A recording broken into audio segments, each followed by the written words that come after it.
We are very happy to be here again.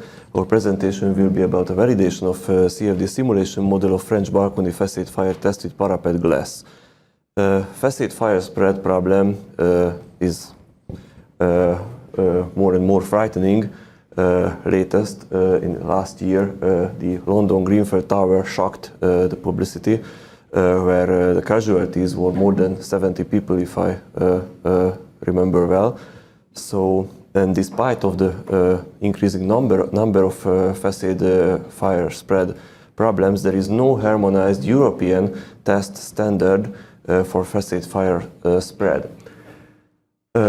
On the left side, you can see the Hungarian fire spread test model, because if there is no harmonized European standard for a given field, then every member countries can have an own test. And in Hungary, as you can see here on this picture, we are testing facade fire spread performance of different facade claddings and external thermal insulation composite systems with a two-story high facade model, a vertical model, where there is a fire chamber on the bottom and there is a monitoring chamber or room on the top, both equipped with two openings, where there is a window only here on the facade, on the fire chamber, and there is no window on the top, representing that in case of real flat or office, the window can be kept open. So there are just thermocouples in this opening and between the two openings, so in front of the facade. This is a full-scale fire test.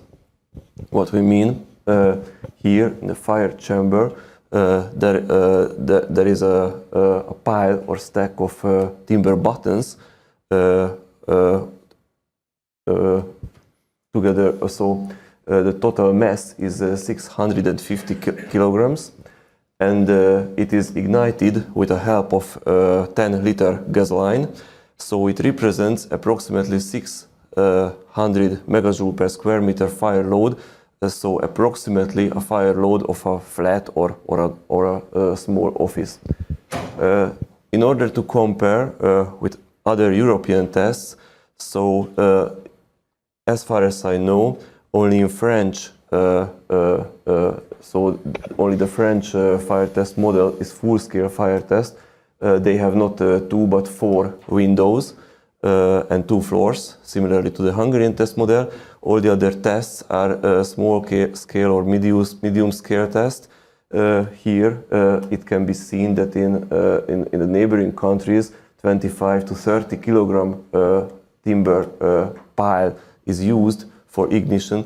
Probably the radiation density is the same like in the Hungarian model, but the length of the flame is totally different. So here in the Hungarian model, the length of the flame represents mostly a real room fire. So therefore, in order to go ahead to the French balcony fire test, firstly we have modeled the Hungarian facade test fire test model, and there are two interesting issues.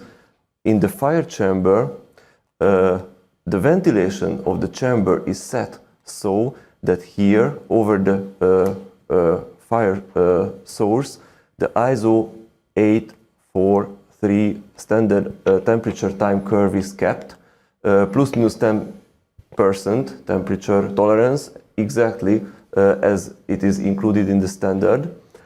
And it will be very important in front of the facade, where these thermometers are placed, the uppermost thermometer, where the parapet of the opening of the monitoring chamber is placed. So here we measure always the so-called external fire exposure curve. So while in the fire chamber there is a standard fire curve, in front of the facade the external fire exposure can be measured, so approximately 680 degrees. So as we go upward, if the facade cladding or the thermal insulation is not ignited, the temperature is lower and lower.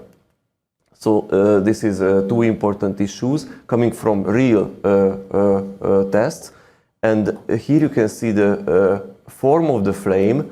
It is determined by two issues. First, here is the lintel of the window, which spread the flames away from the facade, and on the top, the Coanda effect drive the flame attached to the facade back.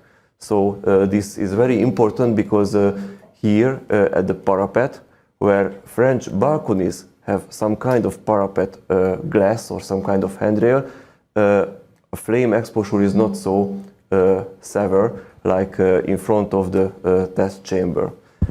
About the model, I would ask my colleague to speak a few words. I'd like to say a few things about the model. You see, one of the most crucial points was to keep the chamber's temperature within the range you can see in the graph. So the model wasn't as, let's say, sophisticated as the two-step model what we've seen in the morning, but of course the aim was just only follow the temperature.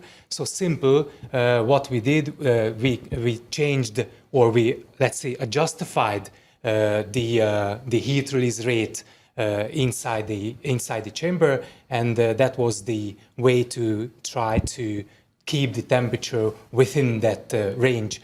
And also we used the burn-away model. That means by the time the elements was disappearing after it was burned out. So just a couple of words about the models what we used. So initially we made a model which was concerning the mesh was very dense. So we used a centimeter by centimeter by centimeter dense model.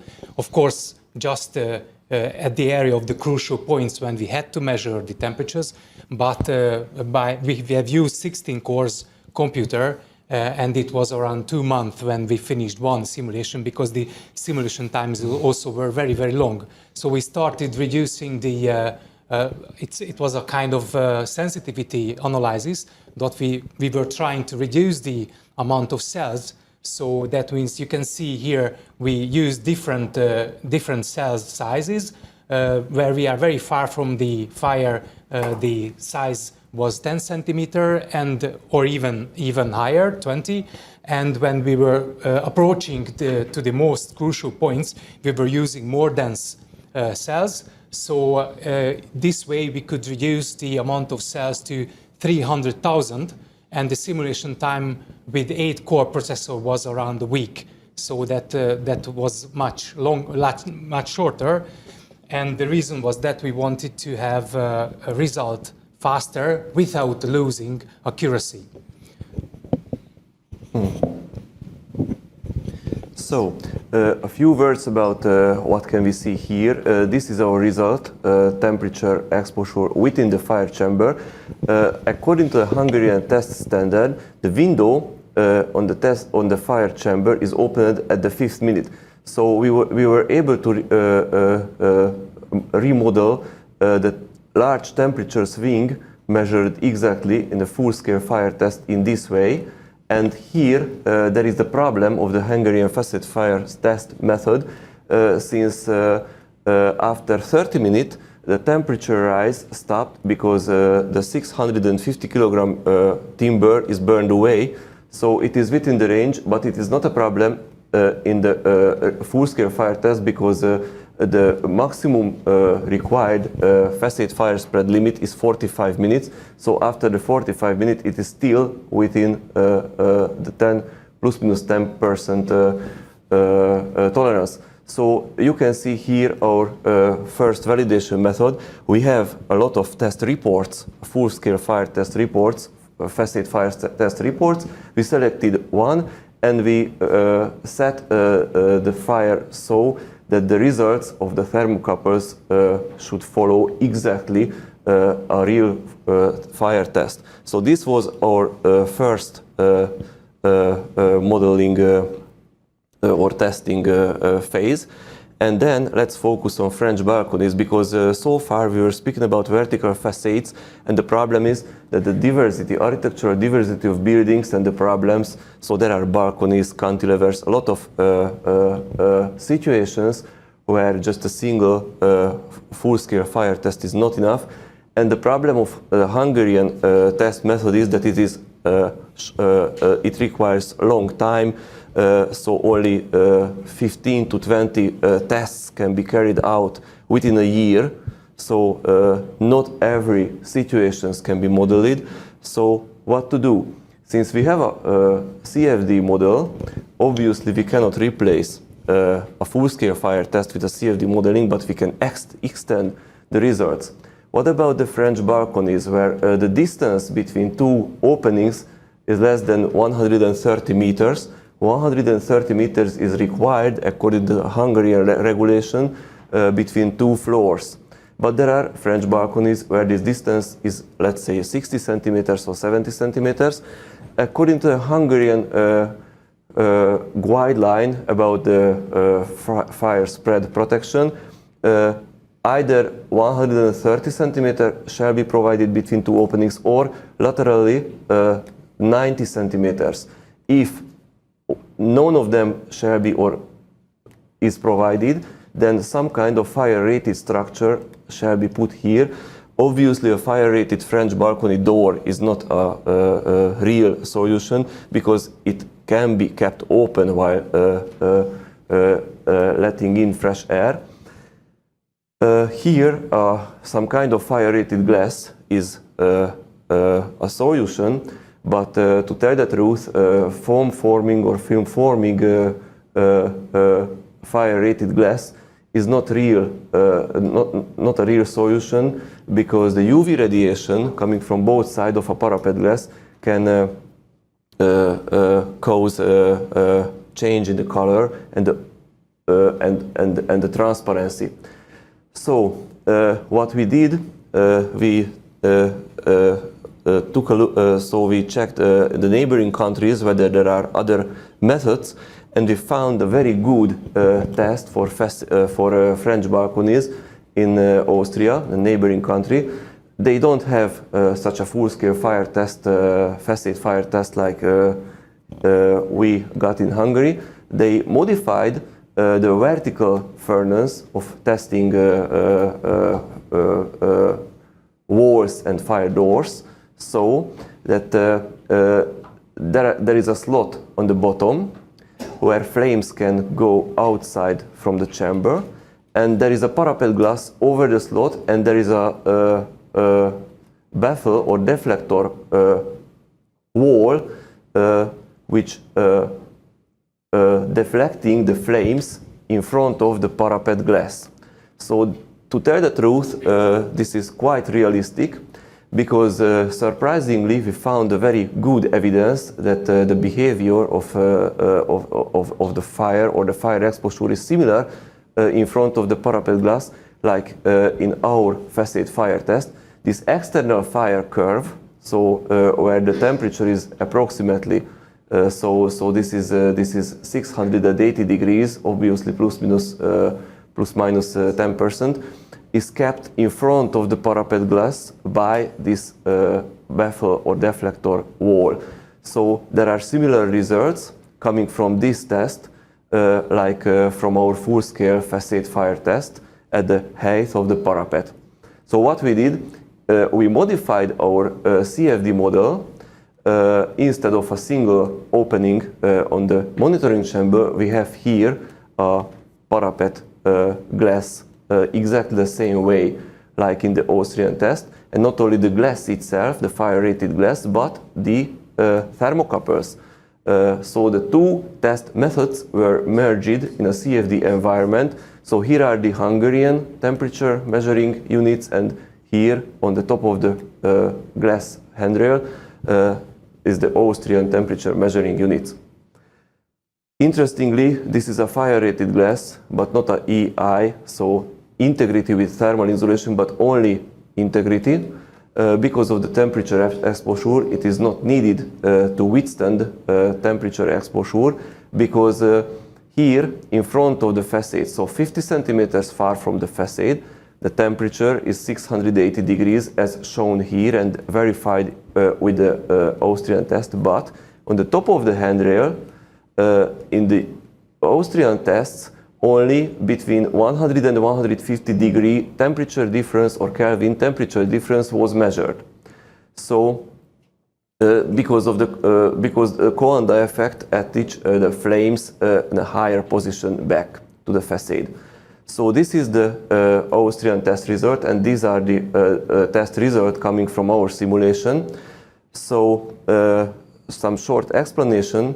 Here, the yellow set of lines are coming from our simulation. Obviously, it is a little bit different, especially the very beginning phase, because the window on the fire chamber is opened only 5 minutes after the fire outbreak, while here in the Austrian test, obviously the ISO standard curve is kept within the fire chamber. And there is one line which, where the temperature increases higher. Yes, because in the given Austrian test of the given parapet glass was carried out asymmetrically. On the left side there was a polystyrene foam called thermal insulation. On the left side there was a mineral wool, rock wool thermal insulation. Obviously, with rock wool, the temperature exposure remained quite similar along the full test, but at expanded polystyrene foam, when the polystyrene was ignited, then a temperature rise happened. So the limit, according to the Austrian test, is 250 degrees. So the temperature limit, it remained, according to the Austrian test, within the tolerance in the very first 30 minutes, and 30 minutes is the requirement in Austria. But here in Hungary, we have 45-minute requirement, and if this is a fire propagation barrier in front of a fire compartment border, then even 90 minutes. So we had to carry it out longer, the tests. So we cannot use combustible materials in front of fire compartment border. So obviously this curve was not taken into consideration, but all the other curves are more peaceful. So let's say they are they represented less than 150 degree temperature difference. So on the last slide, some construction details. On the left side, you can see the test details of the Austrian test. It is carried out with the given parapet glass, but with no glass in the balcony door, representing that it can be kept open. And interestingly, the parapet glass was fixed to the window, which is a composite window. It is made out of timber with aluminium external cladding. In our design issue, unfortunately, there was a plastic window. We cannot fix any fire-rated glass to a plastic window because it is a thermoplastic. This is made out of PVC, despite of the metal strengthening. So we decided to connect or to fix the glass handrail to the reinforced concrete facade wall, which has a proper resistance to fire performance with metal, so steel fixation profiles. And all these profiles are protected with rock wool, mineral wool, with very high melting point. The only interesting detail here is the slot, so the dewatering opening at the bottom of the handrail, where water driven by the wind and collected by the glass can be released. Therefore, an overhang was required, according to the Austrian test result, of the window sill flashing with 5 centimeters, what we kept here in our design detail drawing.